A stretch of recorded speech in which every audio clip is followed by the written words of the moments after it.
ડૂબી રહેલા માણસ પાસે ગયા વિના જ જીવ બચાવતી આ છે જાદુઈ હોડી। આ હોડીએ ક્યાંક માણસ બચાવવામાં મદદ કરી તો ક્યાંક પ્રાણીઓનો જીવ બચાવ્યો। ભુજમાં આ જાદુઈ હોડીએ 8 ભેંસોને તણાથી બચાવી। ભારે વરસાદના કારણે ભુજના છતરડી તળાવમાં 8 ભેંસો ફસાઈ। તેને બચાવવામાં આ રેસ્ક્યુ ક્રાફ્ટ જોરદાર કામે લાગી। ઘટનાની ગંભીરતાને લઈને ભુજ ફાયર વિભાગની ઇમરજન્સી રેસ્ક્યુ ટીમ તળાવ કાંઠે પહોંચી અને રેસ્ક્યુ ક્રાફ્ટ પાણીમાં ઉતારી। ભેંસો બીજા છેડે ગઈ તો તેની પાછળ પાછળ આ રેસ્ક્યુ ક્રાફ્ટ દોડાવાયું। ભેંસો એને પકડી તો ન શકે પણ એ એનાથી ભડકી અને 2 કલાકની જહેમત બાદ કાંઠે પહોંચી। આ તરફ મોરબીમાં કચ્છ હાઈવે પર ટ્રક પર 3 લોકો ફસાયા હતા। એની બચાવ કામગીરી દરમિયાન પણ આ રેસ્ક્યુ ક્રાફ્ટ ઉપયોગમાં લેવાયું હતું। આપને જણાવી દઈએ કે આ પ્રકારની રેસ્ક્યુ ક્રાફ્ટ અણીના સમયે ખૂબ કામમાં આવે છે। આ ક્રાફ્ટ થકી નદી કે તળાવમાં ડૂબતી વ્યક્તિને 1.5 કિલોમીટર દૂર ઊભા રહીને જ બચાવી શકાય છે। રિમોટની મદદથી ઓપરેટ થતું આ રેસ્ક્યુ ક્રાફ્ટ બેટરીની શક્તિનો ઉપયોગ કરીને ડૂબતી વ્યક્તિ સુધી પહોંચે છે। બાદમાં એ વ્યક્તિ તેને પકડીને સરળતાથી કિનારા સુધી આવી શકે છે। ખૂબ જ સ્પીડવાળું આ મશીન ડૂબતાની જિંદગી બચાવવામાં ખૂબ ઉપયોગી સાબિત થાય છે। મોરબીમાં ભારે મેઘ ખાંગા થતા રોડ પર જાણે દરિયો વહેતો હોય તેવા દ્રશ્યો સામે આવ્યા। ત્યારે મોરબીના ભડિયાદ જોધપુર નજીક વોકળાના ધસમસતા પાણીમાં કાર તણાઈ।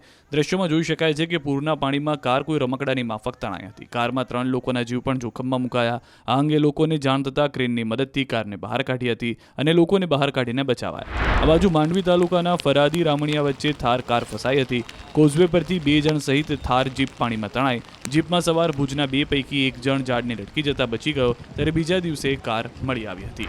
આ તરફ દાહોદના દેવગઢ બારિયા તાલુકાના સાકટાળા ગામે એક બાઇક તણાઈ। તળાવ ઓવરફ્લો થતા રસ્તાની ઉપર પાણી ફરી વળ્યા।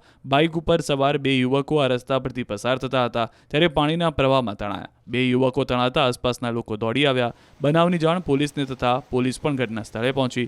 ગ્રામજનો તેમજ પોલીસ દ્વારા રેસ્ક્યુ હાથ ધરી બંને બાઇક સવારનું રેસ્ક્યુ કરાયું। આ બાજુ બોટાદમાં કાળુભા નદીના ધસમસતા પૂરમાં કાર તણાતા બૂમાબૂમ થઈ।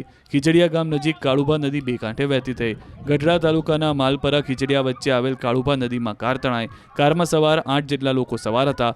તમામ લોકોને ઢસા પોલીસ સહિત સ્થાનિક લોકો દ્વારા બચાવાયા। આ બાજુ વડોદરાના ચેતક બ્રિજ નજીક બસ ફસાતા મુસાફરોના જીવ તાળવે ચોંટી ગયા। એપોલો કંપનીની બસ ફસાતા 20 લોકોનું રેસ્ક્યુ કરાયું।